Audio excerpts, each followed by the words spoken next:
Hey skiers, I'm Jeff from skiessentials.com. I'm Bob. How's it going? This is another edition of our bargain basement. I mean, I think that the people like them, but I think that we enjoy ourselves I'm glad equally as much, if I'm not glad more. you brought that up. Yeah, Bob and I really enjoy this process. We did do a midwinter bargain basement video this year, which was the first time we ever did that. Yep. This spring, this is a more traditional time to find deals on skis, but we did specifically try to not include anything that we talked about in that midwinter article and video. And just like some insight, if you haven't watched one of these before, this is like, I guess, more subjective than might come across immediately. Yeah, we have some rules in place to Yes. go about selection This process. is very serious business. Yeah, like selection in general, and then how we end up with skis like this. Yeah. You mentioned that we're not including skis that we had midwinter. We also have a couple of rules, like we have to have good quantity. Yep. A full size run. Otherwise, really there'd be a helps. Santa Ana 110 free up here. Right. We have lots We of have 3. Yeah, we have singles, doubles, triples of Little certain Easter egg skis. Yeah. Someone's going to go get it. But this is all kind of high quantity stuff that we have Yeah. that through price drops and the fact that none of these are carrying over until next year. I won't say none, but Some do. Some do. Other than graphics. yeah, graphics. None of these are 100% carryover to next year. Right. Which is the reason that they're discounted. Correct. If they were carryover for next year, if anybody doesn't kind of understand how that works, they would not be discounted per manufacturer restrictions. Yeah. So. And then there's some skis on this wall that we take a look at the price and we're like, I would absolutely buy that. Yep. Like even the one on the far end, like I bought that for my wife and pretty much Totally. ended up paying like through our discount program. Basically the exact same amount. Same price. Yep. So that's how they end up here in general. And then more specifically, we like to take our list and then flip a coin and then we have a draft. Yeah, so we probably started, you referred to our list. Yeah. And Bob and I kind of go through inventory levels, go through pricing structures on the website. And I would say in this situation, we came up with, say, 20 to 25 skis, Yep. which was the starting list. Yep. And then, we hold a legitimate draft where we flip a coin for first pick and we go through that list and we each go back and forth making drafts, which, feels relevant. We're about to have NBA draft, Sure. I suppose. Yep. A lot of draft things going on. It was really fun. And then, we get weirdly competitive about it. I don't know if anybody cares about this, but it's true. I don't know how many times Bob and I have gone back and forth over the last 24 hours about whose side of the wall is better. And I think we can all agree that my side is just objectively better. Well, we take in certain things into account, like would I buy this ski for myself? Like the price has a lot to do with it, but also I even went so far as to choose like my size. Sure. And I'm like, this is what I would want given this price. Correct. If I was Sure. I like purchasing a that. ski for where we ski, where Yep. we live, like I took that into account as well. But like you said, we will also have full-size runs, Yep. or at least close to full-size Yeah. runs of most of these skis. Now, I know this is going to be tremendously surprising because of how vastly superior my picks are than Bob's picks. But, believe it or not, Bob got first pick. So, Yeah, Bob, take it away. I'm the Spurs. I'm taking Wembanyama, or however you say his name. Apparently, he's going to completely change the league. And is this first ski going? Yeah. I don't know if that analogy carries over. No, it doesn't. But my first pick here was the Armada ARV 106. Originally listed $699.95. We do have our cheat sheet down here. We have it now for $489.97.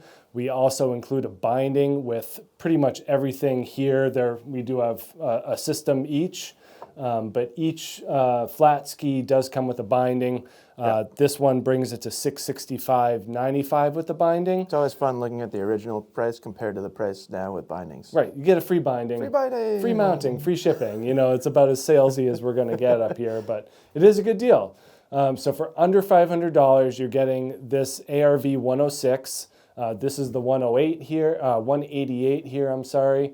And this would be my pick for a wider ski here in Vermont. So you get the width, you get the twin tip, you get the flotation, you get the smear tech. This ski returns unchanged for 2024 structurally. We talked about the ARV 194 earlier.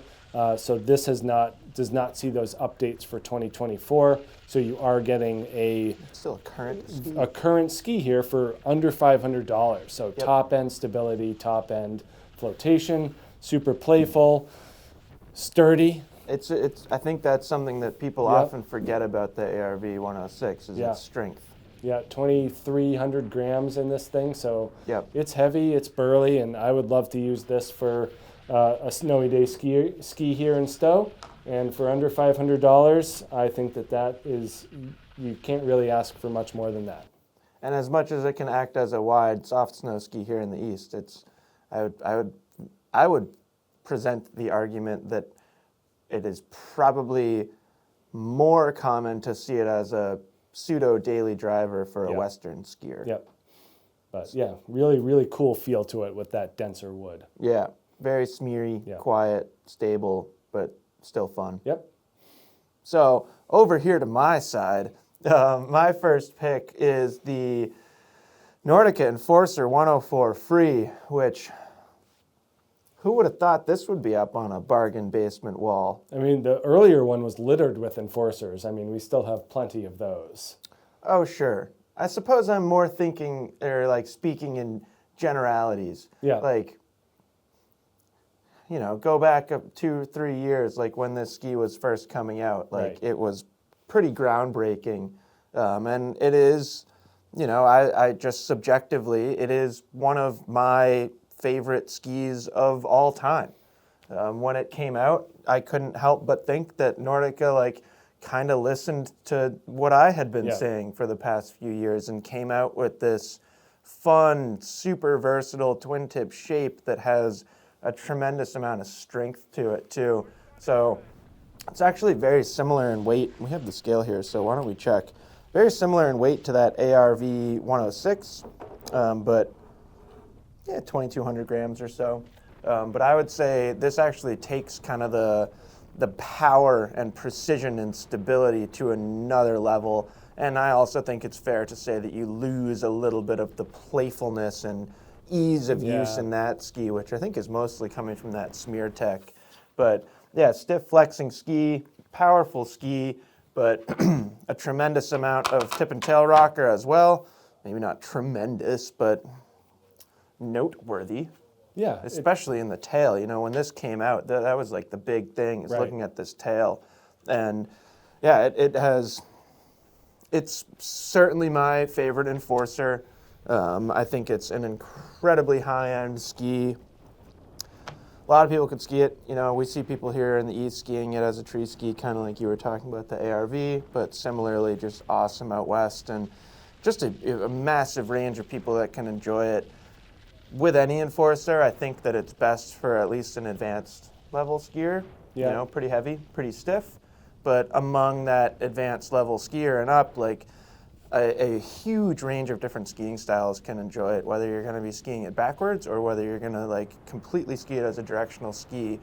Through years of testing now, we've found that it works really well for a lot of skiers. Yep, You generally don't see anybody get on it and say, I don't like that, unless they don't like how heavy it is. Yeah. And that's generally those intermediates. So with a premium ski, you're going to see a premium price tag. It was $799.99. Now it's $559.99, and with a binding, you can pick it up for $734.95.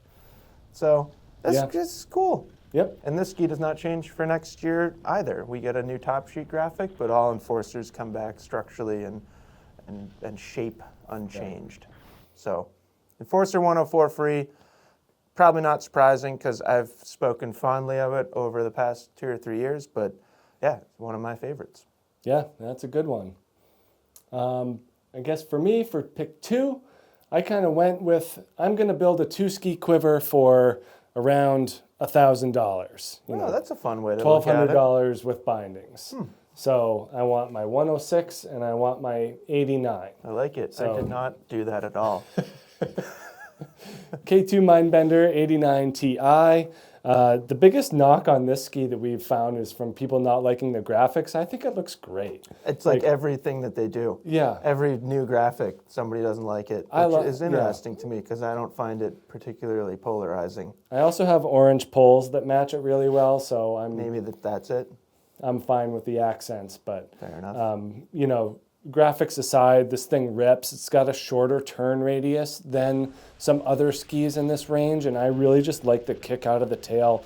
Their move to that full sidewall, the adjustment of the metal, the lengthening of the rocker profile in the tail on this ski really just made it a different, more refined animal than the previous 90 Ti. So I think this is a big jump and something that I would ski pretty much every day here in Vermont if given the opportunity. Yeah, love that they took that thing in a little bit more of a free ride direction. Yeah, free ride direction, but like, man, this thing hooks up. Yeah, unbelievable. 489.97. I don't know where that 7 comes from, but 664.95 with the binding. So both of my skis under $500 here in the first 2. So I think that's a pretty good way to look at it, is you're getting 2 skis for under $1,000 that you could ski, and that's your 2-ski quiver.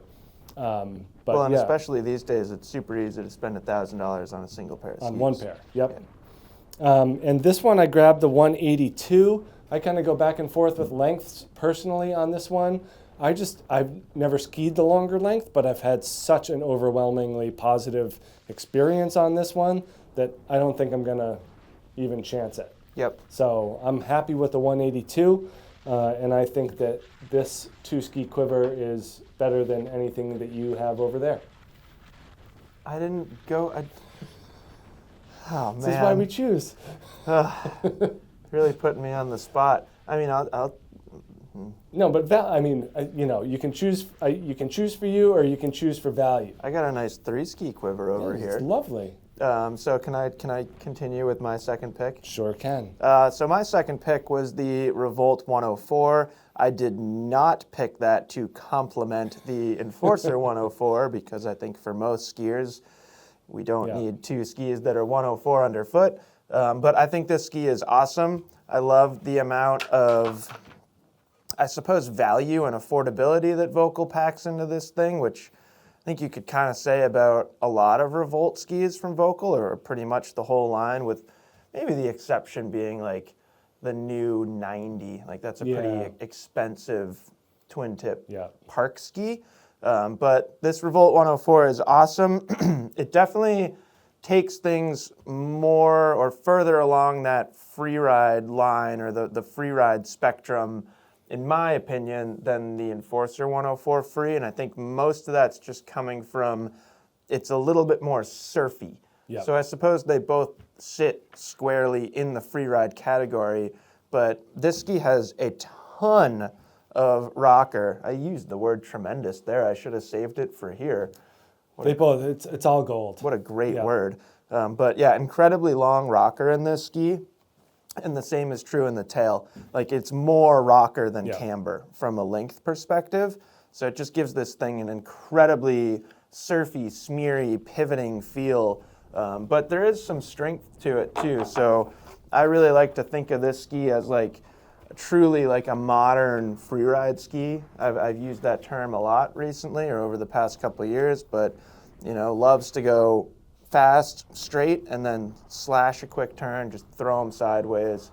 I think it's a little bit more appropriate as a park ski, even though we're in a similar width as, say, ARV 106 and Enforcer 104 here.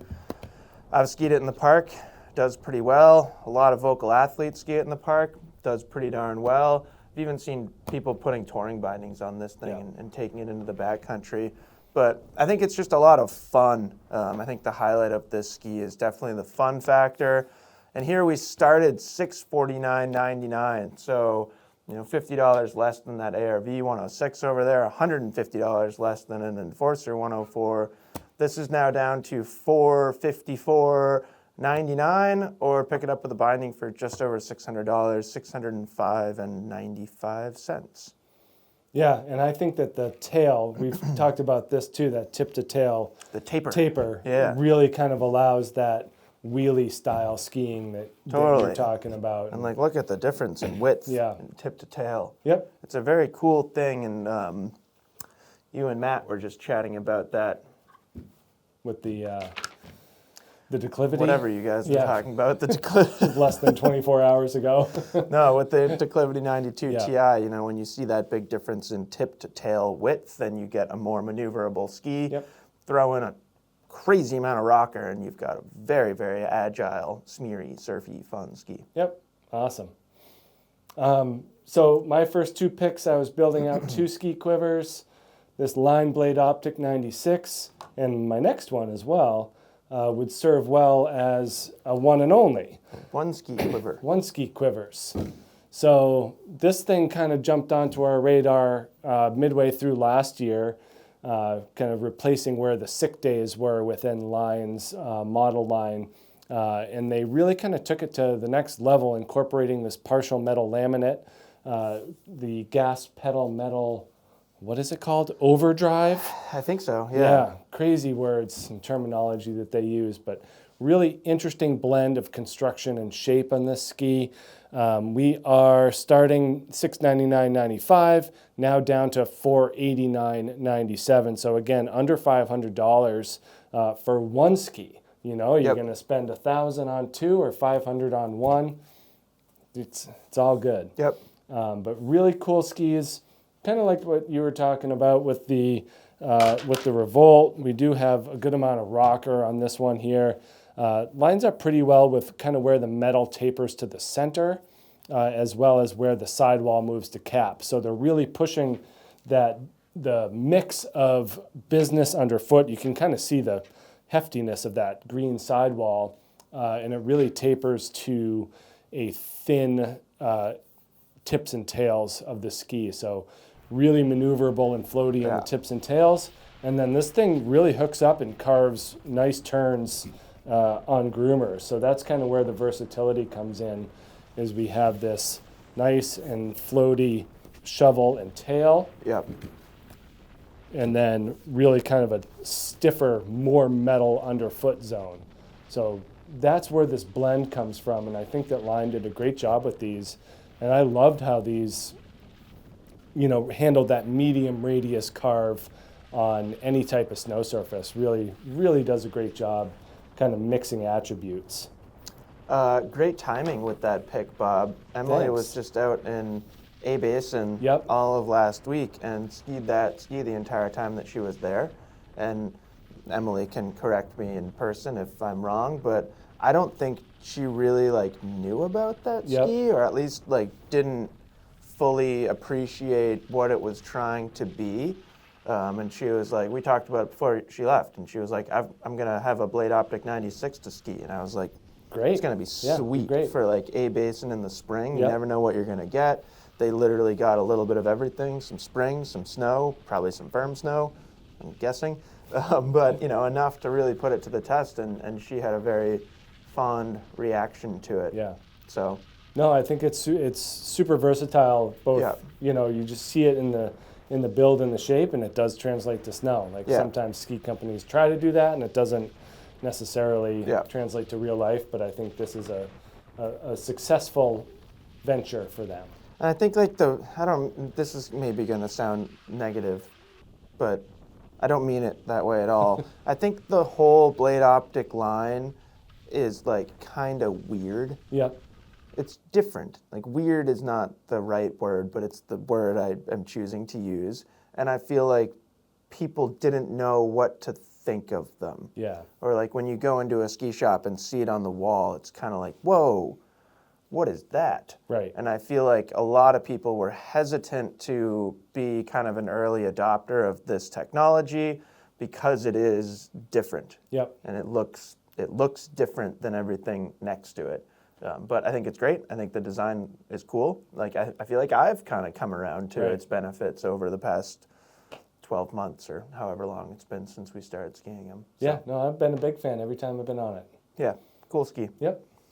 So, yeah, back over here on my side, third pick, a classic, Bob. Yeah, super traditional. A classic. I was excited to be able to get this one on my side.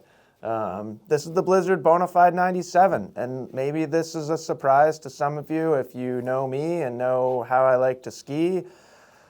I generally don't, like if I'm going out free skiing, I'm probably not taking a Bonafide 97, but I have skied this thing long enough to fully appreciate its capabilities, and you know it continues to be an industry leader. Yep. You know, we use the word superlatives here every once in a while, kind of talking about like whether a ski is quote unquote chasing superlatives. This ski is chasing a superlative. Sure is. Strongest all-mountain ski, and it kind of started that segment, or at least put that segment into the spotlight. Yep. And a lot of people were choosing this ski, and it still is one of the strongest skis you can go by. Yeah. Especially if you're looking in like kind of the upper 90, mid 90 millimeter waist width. Blizzard has made some tweaks to it over the years. They keep kind of, I don't know, just touching it up a little bit to you make could say it refining, you could say backing off a hair. Yeah, I like backing off a hair, but that is literally a hair. A thin hair. A thin hair, yeah. Like this thing is still all there, very strong. So for an aggressive, advanced, expert level skier, maybe you're a big guy like Bob and you need a ripping strong ski, this is kind of, I mean, it's among as good as it gets. Yeah. It rips. Now, on the other end of the spectrum, like, don't buy it if you're an intermediate. Man. Yeah, or if you don't know what you're getting yourself into, and if you're sitting there, you're like, if you're watching this and you're like, oh, I wonder if I'm aggressive enough to ski a Bonafide 97. I hate to say it, but the answer is probably no. Yeah, this is a better choice. Yeah, right. But for that really high-end skier, that ripping, strong, super technical skier, someone with a really good skill set, makes proper turns, really driving the shovel of your ski. Yeah. This thing is absolutely awesome. Kind of another premium price tag over here, closer to that Enforcer 104 than most everything else that we've looked at so far. So started $749.95 here in the Bonafide, down to $524.95 or $699 with a binding. So premium high-end ski, all the power and stability anybody could ever ask for. Yeah, I feel Great like ski. if you're on that and you're looking for something more, I don't know where I'd point you from there. It used to be like, at least in my mind, these are subjective opinions. It used to be like MX-98. Yeah. And I feel like you could say the same thing at Kesley. They keep pulling back a tiny bit, but not too much. And maybe it's still MX-98. I'm not sure. Yeah, but for directional, all-mountain, high-octane performance, that's the thing. Yeah. And high octane is a great phrase to describe it. Yeah, you're not feeling much underfoot other than the ski being like just ripped away from your body because it's just it wants to go. It's amazing. Oh, yeah, it loves speed. Yeah. I have kind of a similar ski here. They go about it in different ways. This is an Atomic Maverick 100. We get a new graphic for 2024, but it stays the same structurally. They really do a nice job of incorporating like a lighter weight wood with thin metal, really going about making this thing a thin profile to keep weight savings down. I just put it on the scale before this, and this 188 is like 1,800 grams. Yeah, it's pretty light. It's amazing that it's 500 grams less than the ski without metal in it. Yep. So there's something to be said for that and how the ski reacts. The amount of performance you're just getting that precise, sharp, really reactive feel to it. Whereas Something like this ARV 106 is the opposite end of Yeah. that spectrum. So Yeah. it's pretty cool that, Loose and smeary. yeah, and not precise. Yep. So that's where, and for us around here, this makes a lot of sense in that realm because we deal with firm snow. Yet when it snows, like the first time we were on this 2 years ago or whatever, it snowed like every time we skied, and we were like, wow, this thing's really fun, really floaty, and really maneuverable in the Kind of woods. feels like a bent 100 when it's snowy. Yeah, it's got the horizon tech in the tip, so it's going to stay up and float. You know, nothing crazy about the tail rocker profile. You know, there is tail rocker. Yeah, and that like kind of quick early taper there too. Little early taper does not catch when the snow is soft, and I think that's a huge benefit, especially when you're dealing with something light and stiff. That combination usually doesn't lend to smeary or capable in soft snow, but they do a great job with the shaping on this ski. We have 749 original, 524, so same pricing as Bonafide 97. Yep. 699 with the binding. So great deal for that top end ski with a binding. Yep. You know, really, really solid choice. I like to think about the Maverick 100, and this is a thought that just came to me, so maybe like to think about is not the best way to describe it. But a ski like that, the Maverick 100, feels like a good representation of the entire industry's response and progression to this ski. Yeah.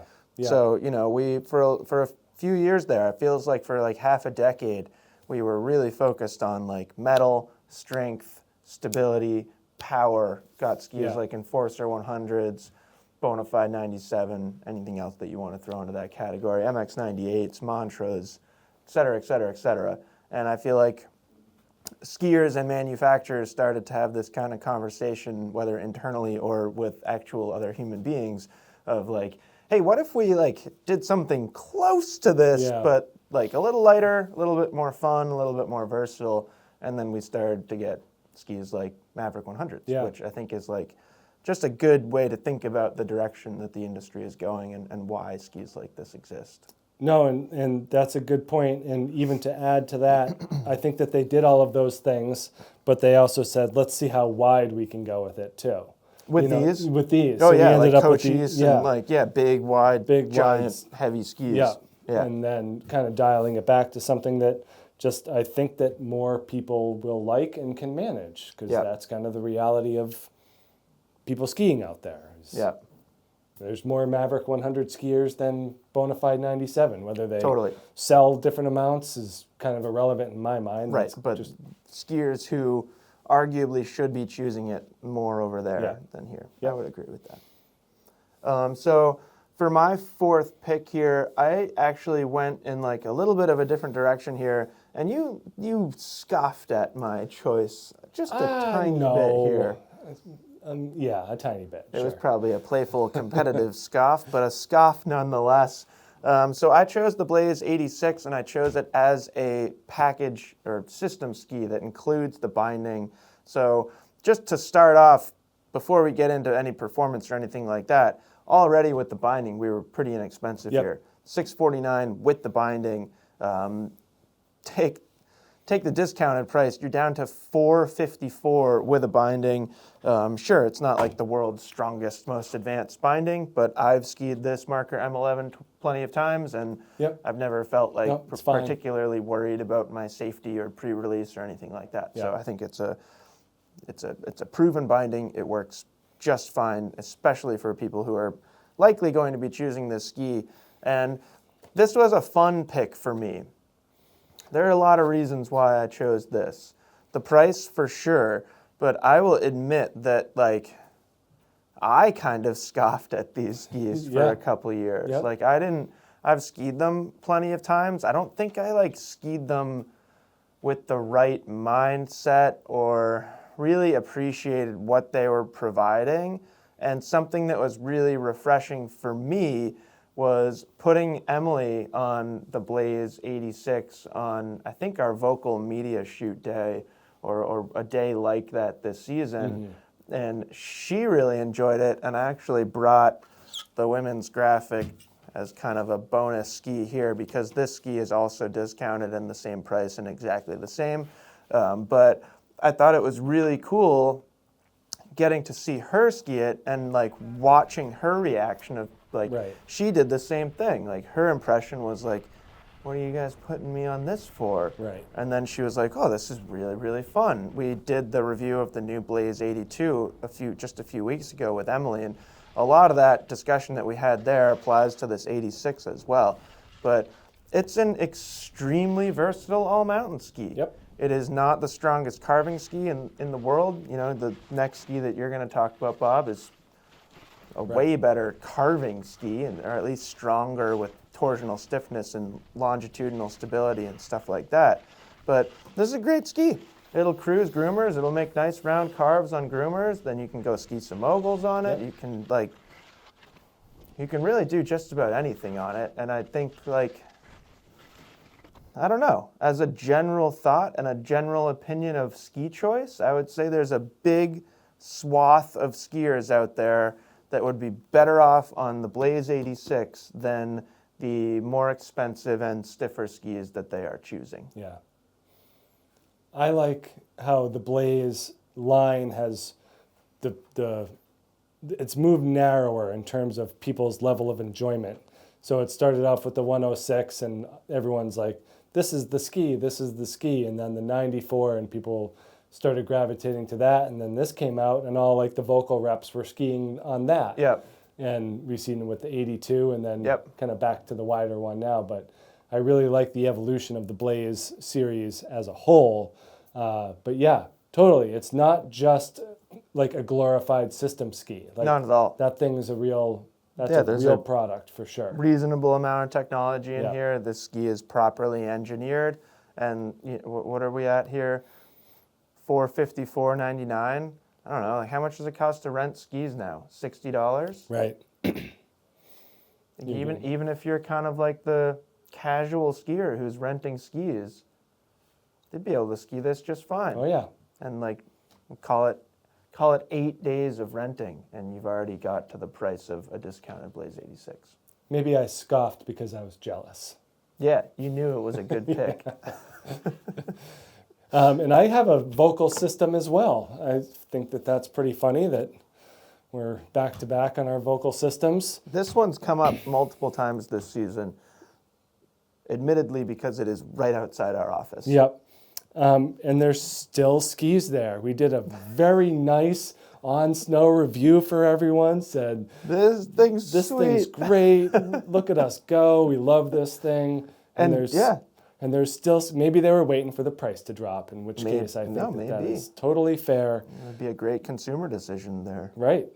Smart, maybe they knew. Smart purchasing. Because it's a $1,000 system retail. Yeah, it's not cheap. So it's not cheap. You get the ski, you get the binding, kind of the Marker Griffin system. So it's a nice binding.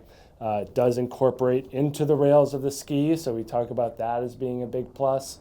And then just the technology involved in this thing. It pretty much has everything that Volkl makes put into it. And it shows in performance. So really, really ripping ski. We are down to $699.90. Is that it? Sorry, I screwed up your board a little bit, the order. Yeah. $699.99, so $300 less than when it's new. This ski does not change structurally for next year, just a different graphic. So you'll get the same thing, $300 less. Really like to see these things start to move. Packed full of technology, such a rewarding experience. Yeah. And a little bit unique, and we have the other one over here. Where are you going? Oh, I'm getting that thing. Get the other thing. Because for a more frontside focused ski, there's not a whole lot of camber. Yeah. Pretty flat. And that was one of the things that we highlighted, was that there is just this kind of strange amount of low rocker. And that really makes it super smooth. It offsets the metal frame of the ski, as well as these 3D applications of fiberglass, as well as this raised portion in the middle. So it's a nice combination of smooth entry and exit, and then just rock solid edge contact. Yep.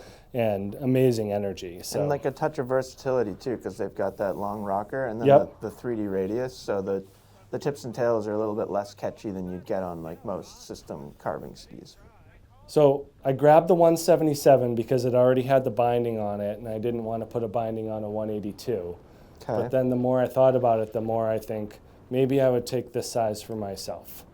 I kind of want a little bit more maneuverability out of my front side skis. That's been Yeah, sure. That's kind of been my movement this year, is towards shorter skis that look like this. I think that's a reasonable thing to say. So Forza, Yep. Super Shape Rally, Yep. kind of in this high 170s range. And I just kind of think that for groomer skiing, that's a sweet spot for me. So I am hesitant to go to the 182 when this thing exists. Yep. So it's a good thought. But Yeah, take away some of its quickness too, going longer. yeah, Or just like how quickly it comes across the fall line. Maybe that's a better way to describe it. right. No, I mean, and I skied that 173 Forza Yep. and like that more than the 181. So I think there's something to Yep. these shorter, more front side oriented skis. But great deal at $700. My last two picks get kind of fun, Yeah. I think. Not that my first four picks weren't fun, but my fifth pick here is the Armada Edollo. I thought that was going to be your first pick, Really? no doubt. Yeah. That It's was just way off. it's too nichey. That's what I thought you'd like about it. I don't know. Having knowledge of my fondness for an Enforcer 104. I don't know. Because I know that you have it. I don't know. I Fair. thought that you would Fair enough. choose that for, like, I want this purposes. Yeah, I would love to own a pair of these. It'd be a lot of fun. So anyway, my fifth pick here is the Armada Edollo. This is Henrik Harlow's ski, so an athlete level ski. Typically with these kind of athlete skis, the price is going to be a little bit higher because there's some kickback to the athlete. So Yeah. I have no idea what the numbers are, but say for every pair that's sold, Henrik Harlow gets $50 or something like that. So it does tick the price up just a little bit. So I think it's fun and somewhat rare to get a discounted version of Yeah. it. Production levels are usually a little bit lower for stuff like this, and they tend to, I don't know, at least have a considerable amount of demand, and then they're gone.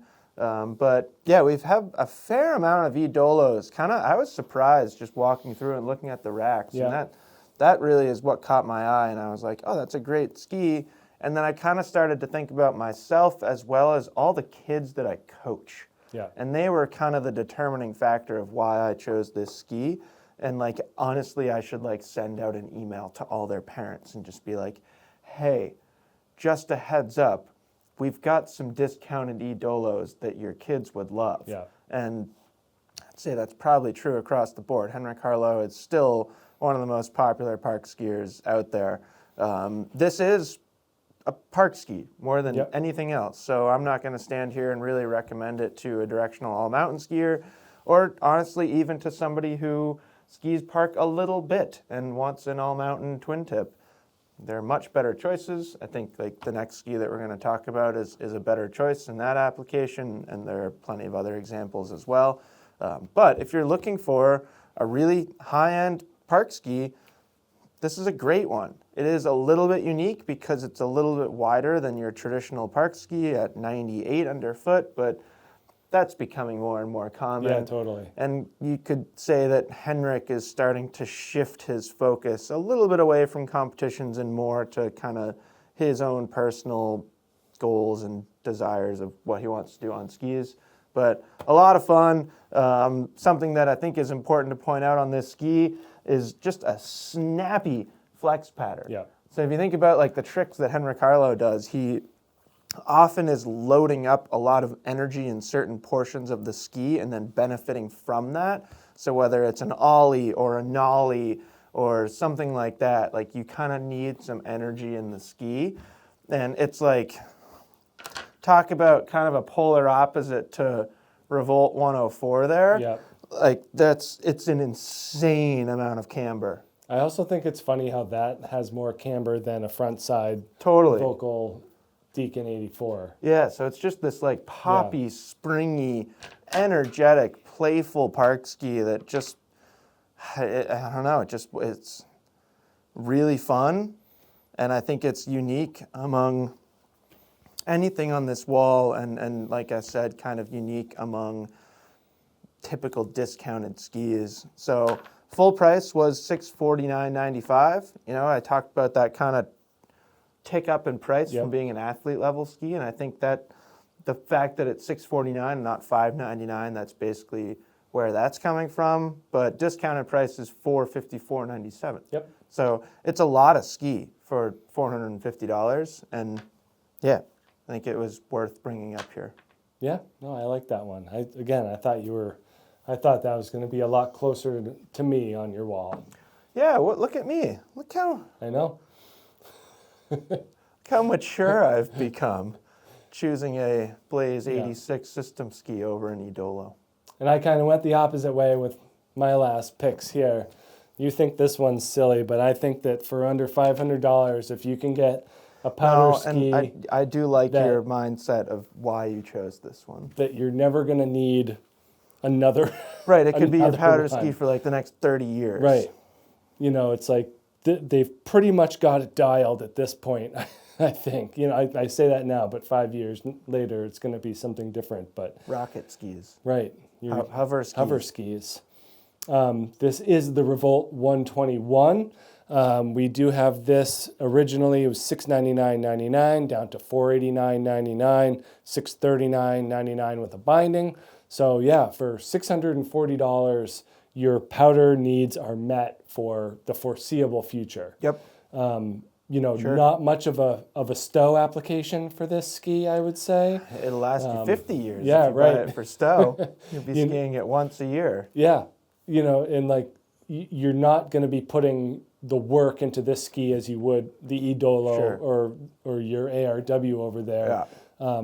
Generally, this is going to be used in bottomless snow and in wide open spaces. So you'd really kind of have to go out of your way and find some rocks and stuff like that to shorten the lifespan of this. But like any enormous powder ski, we're dealing with tons of splay, tons of rocker, crazy taper. I mean, just cutting right through the snow. Same thing in the tail. Very, very dramatic. So I just think that if you have the opportunity and you have $500 and you need a powder ski, this is as good of an option as any out there. Yep. You're not going to need anything wider. You're not going to need anything more rockered. Volkl does a great job with their free ride, freestyle, you know, incorporation into these models.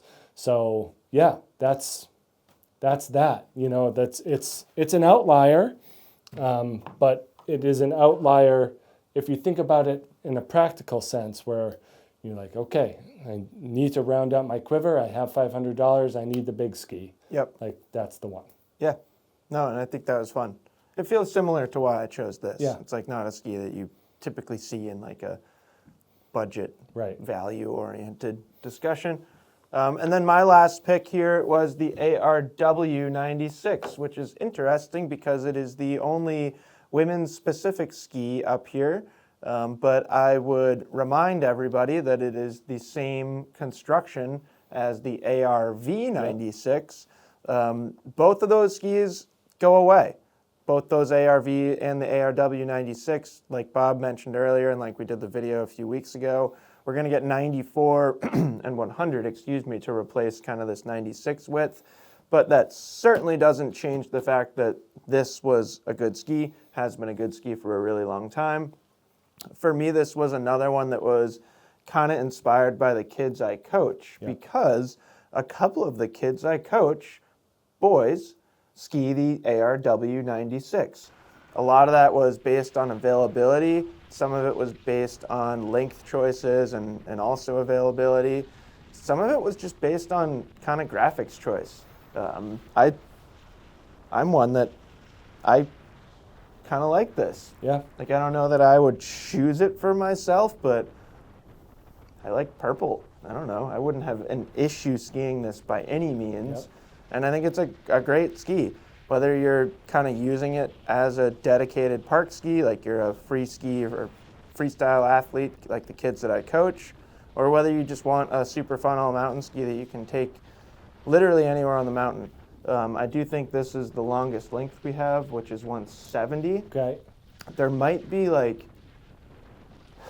6 pairs of ARV 96s down there, but I think they were all long. Mm-hmm. So there might be like a hole in there for maybe the most popular lengths. But again, kind of speaking towards those kids that I coach, 170 is still a good length for a lot of people, especially like a growing teenager, something like that. So I just thought it was a fun one to put in here, and I also think it's maybe the best value. Yeah, I would agree with that your dollar to fun ratio on this ski it's very high. Very high. Yeah, so we started at $549.95 in this ski, and it's all the way down to $384.97. So that's sub $400 for a really good, like high level ski is awesome. Yeah, and like I said, I got a pair for my wife. You know, she's funny. She, gives me grief for having lots of pairs of skis. But like she has a Kenja, she has a Santa Ana 100, she had a Revolt 95, and this was the replacement for the Revolt 95. And she loved it, coming from a Kenja, and like we ski in the woods with our kids a lot. And the Kenja was just tough, and got her on this, and she loved it. Yep. And you ski in a pink suit, by the way. It's okay for you to have a purple ski. Totally. I got pink skis too. Yeah. I got those Playmakers. So yeah, no, I think anybody else could do the same thing. Yeah, totally. Be just fine.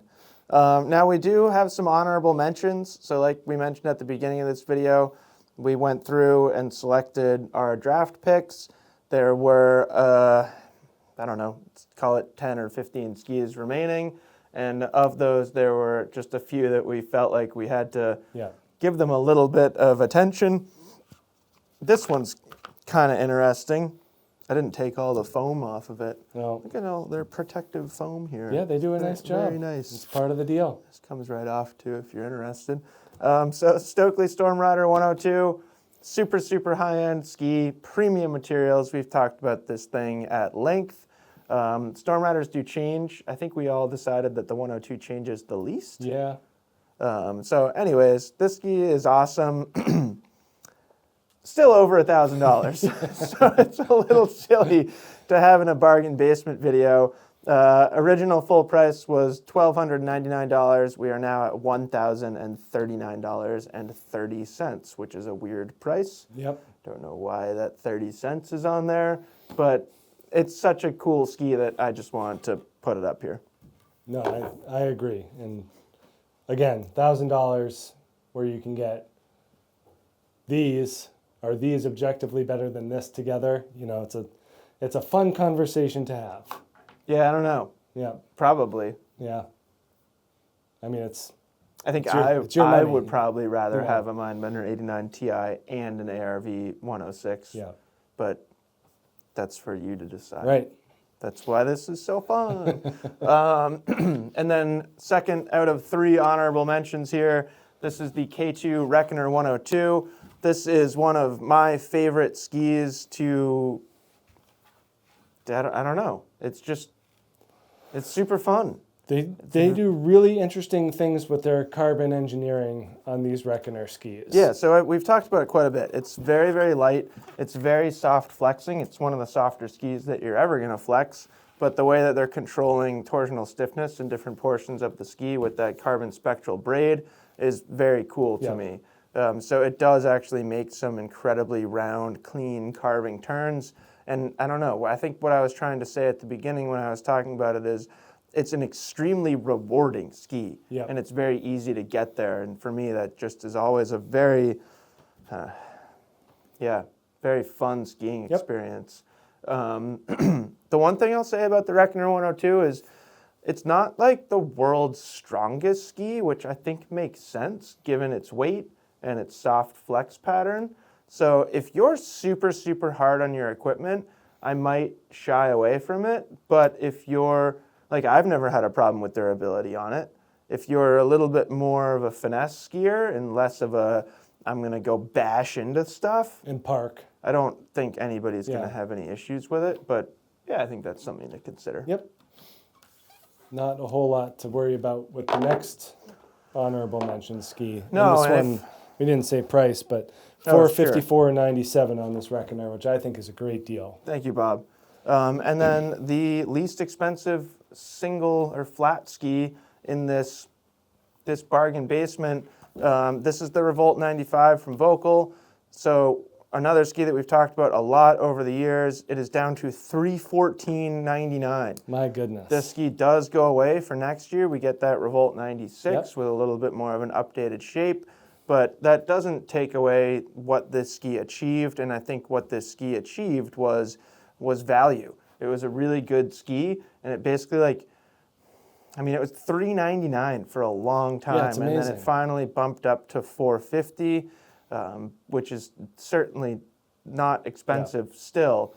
So the value here is crazy, and especially when it's down to $315. And kind of contrary to this ski, if you are going to go bash it around and you are looking for a ski that's very durable, this is very durable. Yep. I skied it for a season as kind of a dedicated park ski and didn't blow right through it, which I can do on other skis. I have just completely ruined a ski in about a quarter of a season before in the park. So great ski. Yeah, this is another one that I Very bought, inexpensive. bought for my wife, bought for my brother-in-law. Yeah. You know, they're just kind of all mountain skiers. They're not park skiers. Yeah. They wanted something that was a good value and that would do what they wanted it to do. And that was kind of like the theme in our company when it first came out. Yep. Like I was excited about it and I skied it, but then a lot of our kind of older, more directional skiers got on it in tests or whatever different opportunities, and a lot of people were like, "Oh, that thing's Yeah. really fun." Yep. Which of course it is because it's a wood core twin tip. Yeah. And as we all know, those are all really fun. Those are all the best skis in the world. So no, that was really fun. Bob, thanks for providing your picks and your opinion. Oh yeah, my pleasure. Thanks to all of you for joining us and following along. I think it's a fun discussion, even if you don't end up buying any of these skis. I think it's fun to, it's like circling back to them, because we do ski tests, we do comparison videos, we do all these things, and then, sometimes it's fun, like, looking back, like, hey, this thing's discounted now? Right. What a deal. Crazy. Yeah, and these are a lot of the skis that we or anyone in our company, when we get asked about, hey, what do you have in the warehouse? Yeah. Like this is what I send them. Yep, totally. So real people buying these skis and getting Yep. great deals. Yep. If we're going to make a recommendation to a friend and family member, Probably on one of these bargain basement walls. yeah, and I think you can, like, I don't know, take a little bit of authenticity out of Yep. that. Like, we're not just, Bob and I aren't, and really never would come up and stand up here just to try and, like, move units of skis. Right. We genuinely enjoy doing this and Yep. really like all these skis. So let us know if you have any questions, as usual, and we will talk to you soon. Bye.